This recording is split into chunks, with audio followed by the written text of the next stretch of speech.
जय राम जी की। श्री वाल्मीकि रामायण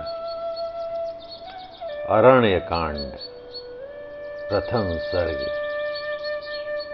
श्री राम, लक्ष्मण और सीता का तापसों के आश्रम मंडल में सत्कार।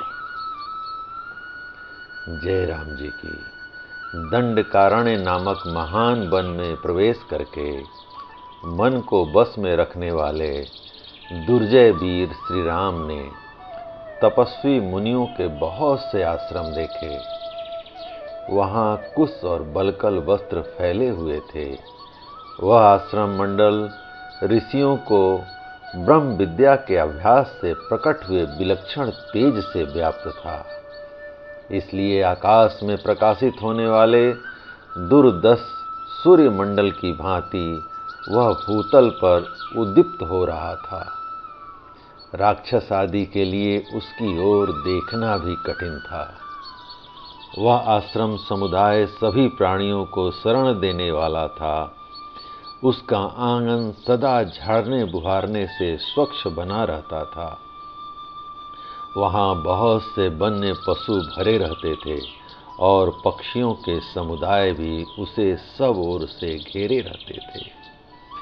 वहाँ का प्रदेश इतना मनोरम था कि वहाँ अप्सराएं प्रतिदिन आकर नृत्य करती थीं।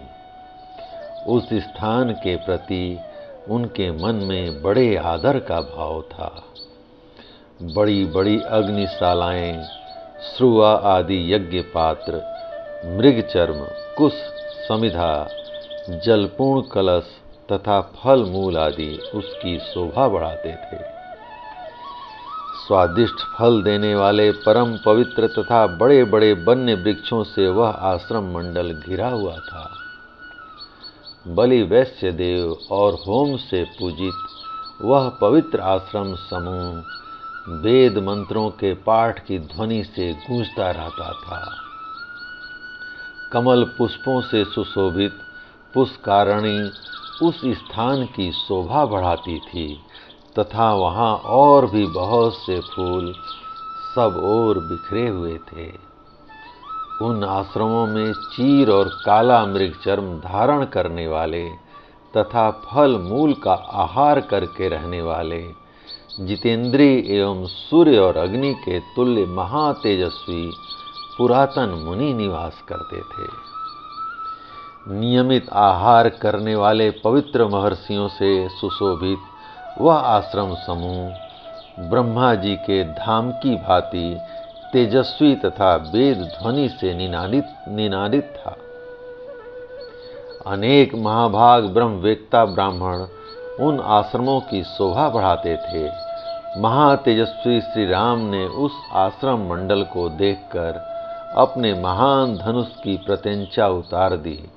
फिर वे आश्रम के भीतर गए। श्री राम तथा यशस्विनी सीता को देखकर वे दिव्य ज्ञान से संपन्न महर्षि बड़ी प्रसन्नता के साथ उनके पास गए। दृढ़ता पूर्वक उत्तम व्रत का पालन करने वाले वे महर्षि उदय काल के चंद्रमा की भांति मनोहर धर्मात्मा श्री राम को, लक्ष्मण को और यशस्विनी विदेह राजकुमारी सीता को देखकर सबके लिए मंगलमय आशीर्वाद देने लगे। उन्होंने उन तीनों को आदरणीय अतिथि के रूप में ग्रहण किया।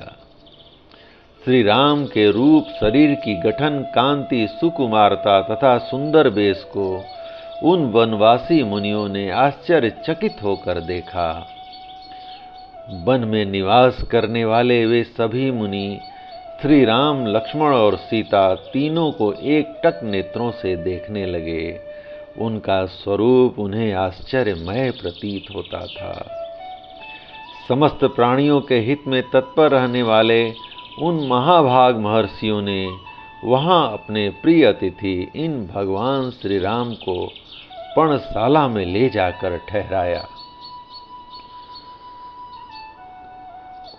अग्नि तुल्य तेजस्वी और धर्मपरायण उन महाभाग मुनियों ने श्री राम को विधिवत सत्कार के साथ जल समर्पित किया।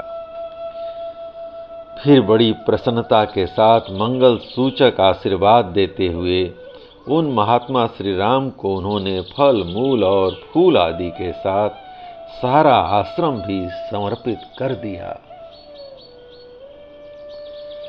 सब कुछ निवेदन करके वे धर्मज्ञ मुनि हाथ जोड़कर बोले, हे रघुनंदन, दंड धारण करने वाला राजा, धर्म का पालक, महायशस्वी, इस जन समुदाय को शरण देने वाला माननीय, पूजनीय और सबका गुरु है।